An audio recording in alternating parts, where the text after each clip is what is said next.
Big boss Malayalam season 7 ഇന്നത്തെ episode അനീഷിനെ സംബന്ധിച്ചിടത്തോളം ആശ്വാസം കിട്ടിയ ഒരു എപ്പിസോഡായിരുന്നു. ഒരുപക്ഷെ പ്രേക്ഷകരിൽ വലിയൊരു വിഭാഗം പേരും പ്രതീക്ഷിച്ചിരുന്നത് അനീഷിന് വലിയ എന്തോ പണി ഇന്ന് കിട്ടുമെന്ന് തന്നെയാണ്. കാരണം ബിഗ് ബോസ് വീട്ടിൽ എല്ലാവരും അനീഷിനെതിരെ ഒറ്റക്കെട്ടായി നിന്നു. അനീഷിനെ പുറത്താക്കിയിരിക്കുമെന്ന് വെല്ലുവിളിച്ചു. ലാലേട്ടൻ ഒന്ന് വന്നോട്ടെ എന്ന് പറഞ്ഞ് അപ്പാനി ശരത്ത് ഉൾപ്പെടെയുള്ള ബിഗ് ബോസ് വീട്ടിലെ മറ്റ് മത്സരാർത്ഥികൾ അനീഷിനെതിരെ തിരിഞ്ഞു. പക്ഷെ ഞാൻ ഒരു കാര്യം പറയാം, അനീഷിനെതിരെ അവർ തിരിഞ്ഞതിൽ ഞാൻ ഒരിക്കലും അവരെ കുറ്റം പറയില്ല. അവരെ എപ്പോഴും ഇറിറ്റേറ്റ് ചെയ്യുന്ന, അവരെ വകവയ്ക്കാതെ, അവരെ റെസ്പെക്ട് ചെയ്യാതെ അവർക്കെതിരെ കളിക്കുന്ന ഒരാളോട് അവരങ്ങനെയൊക്കെ പെരുമാറൂ.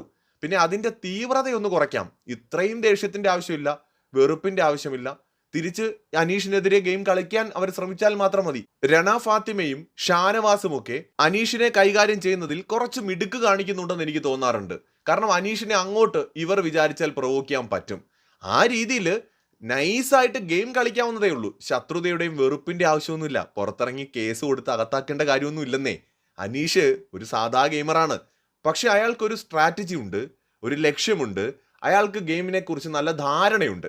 അവിടെ നിൽക്കുന്ന പലർക്കും അതില്ല. അനീഷ് ബുദ്ധി കൊണ്ട് ചിന്തിക്കുമ്പോൾ ബിഗ് ബോസ് വീട്ടിലെ പലരും കിഡ്നി കൊണ്ടാണ് ചിന്തിക്കുന്നത്. അതാണ് പ്രശ്നം. അതായത് അനീഷ് ഗെയിമറെ പോലെ കളിക്കുമ്പോൾ അവരൊക്കെ വൈകാരികമായിട്ട് ഗെയിം കളിക്കുന്നു. ഈ ഷോയെക്കുറിച്ച് മനസ്സിലാക്കാത്തത് കൊണ്ടായിരിക്കാം. അനീഷ് ചില സമയത്ത് ഉപയോഗിക്കുന്ന പദപ്രയോഗങ്ങളൊക്കെ ഒന്ന് കൺട്രോൾ ചെയ്യേണ്ടതുണ്ട്. വെറുപ്പിക്കലാണെങ്കിലും ഇടയ്ക്ക് ഒരു ബ്രേക്ക് ഒക്കെ എടുക്കാം. എപ്പോഴും ഒരുപോലെ നിന്ന് കഴിഞ്ഞാൽ പിടിച്ചു പോകാൻ പാടാണ്. പക്ഷെ ഞാൻ ഒരു കാര്യം പറയാം, അനീഷിനെ പ്രേക്ഷകർ അങ്ങനെ വെറുക്കില്ല. ഈ മുൻപ് പല സീസണുകളിലും പല അനീഷിനെ പോലെ ഗെയിം കളിച്ച കണ്ടസ്റ്റൻസിനെയും പ്രേക്ഷകർ വെറുത്ത സംഭവങ്ങളുണ്ട്. പക്ഷെ അനീഷിന്റെ കേസിൽ ആളുകൾ അനീഷിനെ വെറുക്കാൻ പോകുന്നില്ല, അനീഷിനെ മടുക്കാനും പോകുന്നില്ല. അത്രയും ആറ്റിറ്റ്യൂഡ് ഇട്ട് കലിപ്പ് കാണിച്ച് ആരോടും മിണ്ടാതെ പല പല രീതിയിൽ ഗെയിം കളിച്ചുകൊണ്ടിരിക്കുന്ന അനീഷിന്റെ ഒരു ചെറിയ ചിരി മതി, ആളുകൾ പെട്ടെന്ന് അങ്ങ് തണുത്തു പോകും. അനീഷിന് അങ്ങനെ ഒരു പ്രത്യേകതയുണ്ട് കേട്ടോ. എനിക്കത് തോന്നിയ ഒരു കാര്യമാണ്. അനീഷ് വല്ലപ്പോഴേ ചിരിക്കാറുള്ളൂ. പക്ഷെ ആ ചിരിച്ചു കഴിയുമ്പോൾ അയ്യോ എന്തൊരു പാവം, നിഷ്കളങ്കനായ മനുഷ്യനല്ലേ എന്ന് കാണുന്ന പ്രേക്ഷകർക്ക് സാധാരണ തോന്നും. അത് മാത്രമല്ല, അനീഷിന്റെ ഡയലോഗ്, ആ പ്രസന്റ് ചെയ്യുന്ന രീതി ഉണ്ടല്ലോ, ഒരേ കാര്യം തന്നെ 3ഉം 4ഉം തവണ പറയുക. എത്ര ഇനി പരിഹസിക്കപ്പെട്ടാലും ഇൻസൾട്ട് ചെയ്യപ്പെട്ടാലും കുലുങ്ങാതെ ആ ഒരു ഉറച്ച നിലപാടോടുകൂടി പോകുന്നൊരു സമയമുണ്ട് അനീഷിന്. ഉദാഹരണത്തിന് ഇന്ന് രാവിലെ അക്ബർ ജയിലിന്റെ ഡോറ് തുറക്കാനായിട്ട് അനീഷിനെ അനുവദിക്കുന്നില്ല. അപ്പൊ ആ സമയത്ത് അനീഷ് പറയുന്നുണ്ട് പിടിവിട് പിടിവിട് പിടി, പല തവണ അനീഷ് അവിടെ നിന്നുകൊണ്ട് പറയുന്നുണ്ട്. ഭയങ്കരമായിട്ട് ഇൻസൾട്ട് ആവുന്നുണ്ട് ആ സമയത്ത്. പക്ഷെ അനീഷ് ആ ശ്രമം ഉപേക്ഷിക്കില്ലെന്നേ. അല്പനേരം മാറും, വീണ്ടും വരും. ഇതേ കാര്യം തന്നെ ജയിൽ ഓപ്പൺ ചെയ്യുക ഒരു ഉദാഹരണമാണ് കേട്ടോ. ഇതേ സാധനം 5 തവണ പറയും.